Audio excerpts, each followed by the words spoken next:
Instagram, YouTube, what it do? It's me, Manny Raya, once again coming at you with the stuff they should have taught us. This week, I'm going to be going over a weekly recap of what it is that my week was like, and then I'll be going into the story of heroes, right? Now, as far as my week is concerned, I find that work has been going quite well. Evolution Fitness boxing program is going quite well. People are putting their moves together, and I have some people sparring now, which is awesome. School's been going quite well. I've been putting in a lot of work at the coffee shops, just trying to make sure that all my stuff is done, that it's done correctly, and that I'm ready to present when it comes my turn to do so. Jiu-Jitsu's been sick. I'm finding that I'm learning some dope sequences. I'm trying to land them when I'm rolling on the mats, and I'm looking forward to trying to land them when I compete this March 8th. This week's topic on heroes kind of extends from last week. Last week I was talking about emotional stability, right? And how it is that I keep my emotional stability in check. However, something that I also recognize is that my emotional stability has a lot to do with me, but I also have a lot to do with other people, right? I affect other people, and how it is that they are doing also affects me.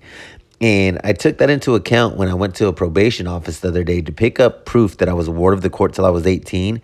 And looking at the people that were there, watching the kids and watching the adults and the mothers and the fathers, and when they were talking to judges and probation officers, and like the look on their faces made me think back to when I was that age and I was in juvenile court and I was going to boys camp, I was going to juvenile hall.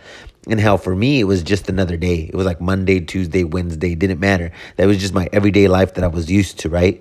But someone else that also had to go through all of those things with me was my mom. And those things that I was going through actually ended up putting her through depression. And having to battle that while she was raising my little sister is something that was quite torturous for her, I would say, and she was able to make it out of that and still be okay. And looking at that, it makes me think about all the other things that she's been through and why it is that my mom is a hero to me. When I look at the definition of hero on Google, it says a person who is admired or idealized for courage, outstanding achievements, or noble qualities.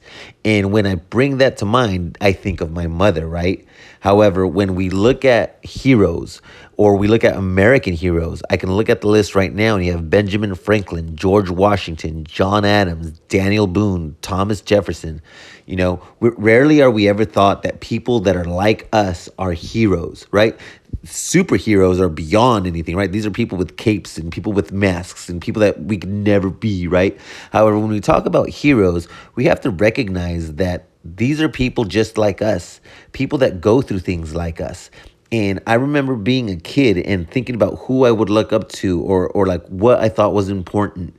And when in school I'm taught about people that were important or that I should look up to, it was never people that were like me, my skin color, my ethnicity, coming from my background, right? So I think it's super important to ingrain in our children that heroes are people like us, right? There are people like us that go through these trials and tribulations and make it through great, right?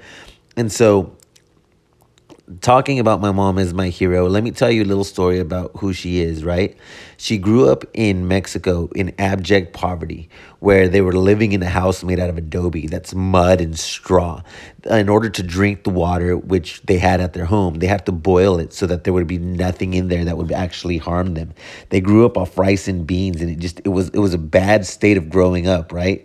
Her father was super abusive and would beat the crap out of her sisters, and her brothers.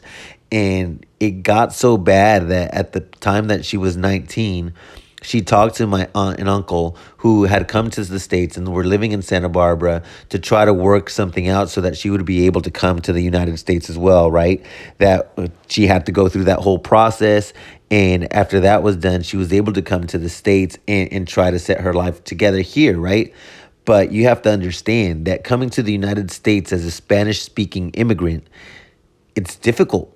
Not only are you seen as less than, you're seen as a second class citizen. You don't speak the language, and people aren't very welcoming. I remember when I was born in the United States, but I remember coming to the United States after living in Mexico for quite some time. And I was seen as different. I was treated as different. If you were an ESL kid back in the 1980s, early 90s, like you're seen as different. You're seen as less than. When you meet people and you talk to people, one of the first questions that they ask you is, what do you do? What do you do for a living, right? And so normally based off of that, it's how it is that they're going to treat you thereafter. I know that when I tell people, oh, I'm a professor, I'd get a certain level of respect, right? But if you tell someone you're a housekeeper or you're a gardener, they're not going to treat you with that same admiration or that same level of respect because of what you do, which I think is absolute bullshit. Right? We don't understand people's stories. Somebody's job title doesn't tell you who they are and whether they're worthy or not worthy of respect. Because you could be a professor, you could be a lawyer, you could be a judge, you could be the president of the United States and still be a complete piece of crap, right? So that's something that we have to do away with. But getting back to my mom, coming to the United States, didn't speak English. She came with my aunt and uncle, and she got a job. She started being able to maintain for herself and got an apartment for her and I. We went back to Mexico to live there for a few years, and when we came back, again, I was a Spanish-speaking kid, and about the age of 13, I started getting in trouble. And having gone through an abusive relationship with her father, having left that only to come to the United States and deal with a son that was constantly incarcerated was not easy on her, right? She had a lot to deal with, but she still persevered. I remember being in trouble a lot of the times, and my friends' parents would give up on them. But my mom never gave up on me. She was always a supportive voice. She was always a supportive mother, and she played the role of both mother and father to me. My dad wasn't around, and for her to try to play both roles meant such a big thing to me, right? Because she here left her family in Mexico to come here to try to establish her own being. And not just that, to try to establish my well-being and do so as both mother and father.